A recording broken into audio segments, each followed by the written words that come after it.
Bismillahirrahmanirrahim. Assalamualaikum warahmatullahi wabarakatuh. Ya, kita kembali lagi bertemu dengan saya Bu Fitri Arafiati dari Magister Keperawatan Universitas Muhammadiyah Yogyakarta. Kali ini kita akan membahas blok 1, yaitu yang terkait dengan Basic Nursing Science lagi, tetapi dengan topik yang berbeda.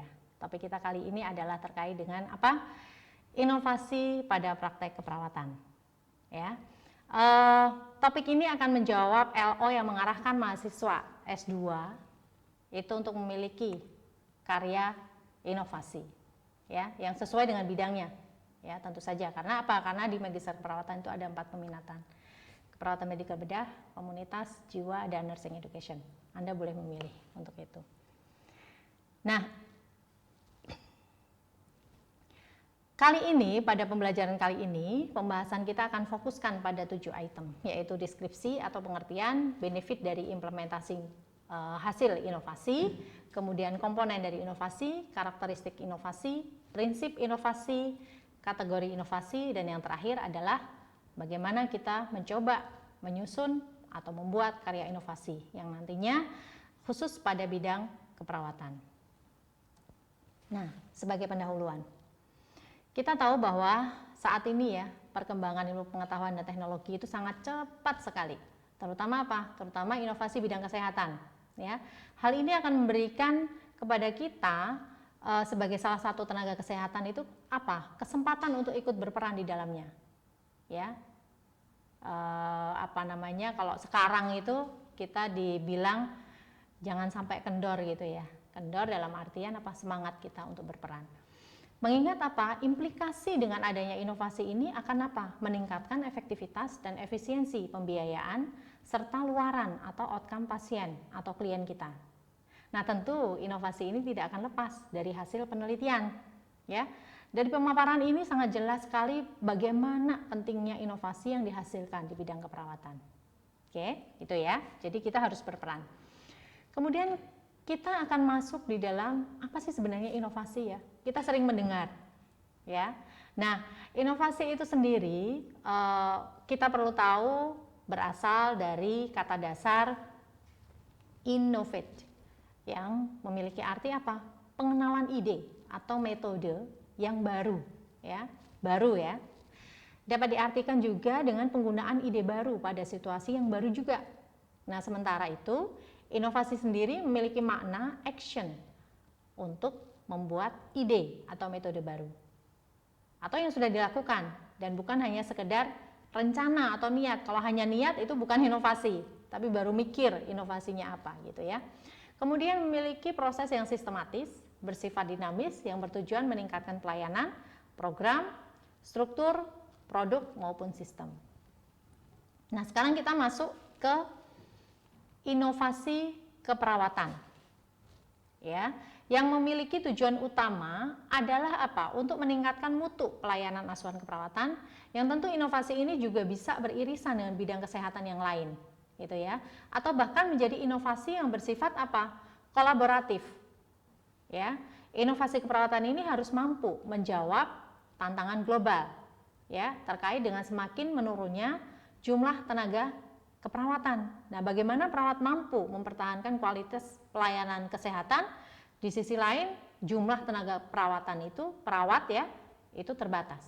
Nah, sisi positif lainnya dari ketersediaan inovasi ini adalah mampu meningkatkan pemenuhan kebutuhan pelayanan kesehatan, terutama keperawatan. Seperti apa? Media pendidikan kesehatan, virtual, ya, ataupun karya inovasi yang lain.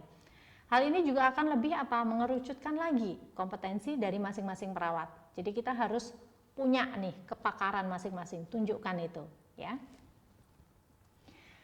Terkait dengan komponen dari proses inovasi yang dilakukan, maka ada 3 komponen penting, yaitu inovasi itu sendiri, kemudian lingkungan dan kreativitas dari perawat dalam melakukannya. Inovasi yang sudah ataupun belum ada itu akan memunculkan ide untuk pengembangannya. Setelah apa? Setelah kita melihat, setelah kita mengamati lingkungan yang ada di sekitar kita. Permasalahannya apa? Sehingga kita akan mencoba menjawab permasalahan itu dengan apa? Dengan kreativitas. Kreativitas yang akan kita munculkan. Ya. Kemudian Dari ketiga komponen inilah yang kemudian memiliki kontribusi yang signifikan dalam apa? Menciptakan karya inovasi. Sekali lagi, kita harus melihat permasalahan. Masalahnya apa? Jawab permasalahan itu dengan inovasi. Adapun karakteristik inovasi itu ada 5. Di antaranya adalah yang pertama, bersifat lanjut atau advance. Hal ini akan lebih membuktikan adanya keterbaruan, ya. Sebagai apa? Keterbaruan itu kalau dalam riset itu dikenal dengan novelty gitu ya. Sebagai apa? Upaya pengembangan inovasi yang sudah ada. Nah, kemudian yang kedua, dapat digunakan dengan mudah oleh pengguna dan sesuai dengan kebutuhan saat ini. Ya. Karakteristik yang ketiga adalah tingkat kompleksitas inovasi yang dibuat, yang dapat memudahkan proses kegiatan yang sudah ada. Yang keempat adalah kemudahan inovasi itu untuk dapat diterapkan ataupun dikembangkan. Dan yang terakhir apa? Kemungkinan karya inovasi tersebut dapat diperlihatkan dengan jelas dan dinilai dengan mudah. Oke. Adapun prinsip dari inovasi itu adalah yang pertama, karya inovasi yang direncanakan itu memiliki tujuan yang terbaik dari awal diinisiasi, ya. Sejak awal inisiasi itu sudah memiliki perencanaan, sudah ada tujuannya yang terbaik. Kemudian yang kedua, memiliki konsep dan persepsi yang kuat dan mampu diimplementasikan. Jadi kalau nggak bisa diimplementasikan, ya itu bukan lagi menjadi satu karya inovasi. Yang ketiga, sebaiknya simpel dan fokus ya, jangan terlalu lebar. Kemudian yang keempat, inovasi itu dimulai dari yang kecil, sederhana, tetapi apa? Memiliki tujuan yang spesifik. Yang kelima, memiliki kemampuan untuk menganalisis peluang dan sumber daya yang dimiliki. Ya, itu. Nah, kategori dalam inovasi keperawatan itu terbagi dalam 3 hal.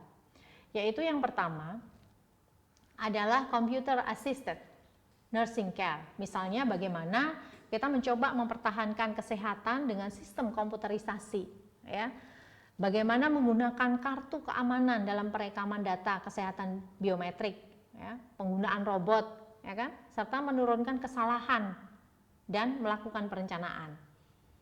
Kemudian yang kedua, teknologi tanpa kabel atau wireless, di mana perawat dapat menggunakan media telepon atau media lainnya yang dapat dilakukan secara langsung maupun tidak langsung, ya kan? Sekarang siapa sih yang tidak punya smartphone? Semua punya, ya. Bahkan nenek-nenek, kakek-kakek yang datang ke rumah sakit pun mereka sudah pegangannya apa? Smartphone.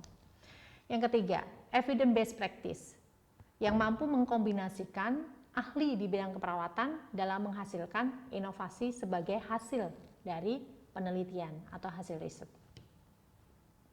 Nah, proses inovasi terbagi dalam 7 langkah, yaitu yang pertama, menggunakan strategi dalam proses berpikir. Untuk apa? Untuk menemukan karya inovasi itu sendiri. Ya kan? Ada strategi yang harus kita lakukan. Kemudian yang kedua, menggunakan manajemen portofolio. Jangan lupa, ya, apa yang sudah kita lakukan saat ini, tolong itu betul-betul didokumentasikan. Untuk yang kemudian itu kita lakukan, dokumentasikan kembali sehingga nanti akan kelihatan progresnya, ya. Kemudian yang ketiga, melakukan penelitian. Yang keempat, melakukan internalisasi. Yang kelima, pengembangan inovasi itu sendiri. Yang keenam, pengembangan pasar. Dan yang ketujuh adalah mengimplementasikan hasil karya inovasi. Nah, akhirnya di sini saya kutipkan ya. Nah, apa itu? Salah satu hadis gitu ya. Yaitu keterbaruan dalam setiap proses yang ada dalam kehidupan ini akan mendapatkan pahala. Sehingga kita diminta untuk dapat memperbaharui setiap langkah kita sehingga senantiasa menjadi manusia yang lebih baik secara terus-menerus. Just do your best only this time. Demikian apa yang bisa saya sampaikan pada kesempatan kali ini. Semoga kita mampu untuk tetap meningkatkan dan memantaskan diri kita dalam setiap aktivitas kita. Semoga bermanfaat dan kita akan bisa ketemu lagi pada pertemuan yang akan datang dengan topik yang berbeda.